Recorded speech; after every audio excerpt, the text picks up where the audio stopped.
The Big Cypress Bend Boardwalk is a popular, elevated walkway in Fakahatchee Strand Preserve State Park, offering a scenic half-mile walk through a virgin bald cypress forest in Collier County, Florida, near Everglades City.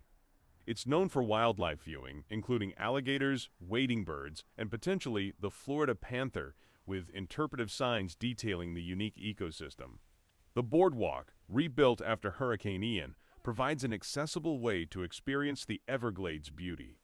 If you enjoy this content, please like, share, and most importantly, hit that follow. Thanks for watching.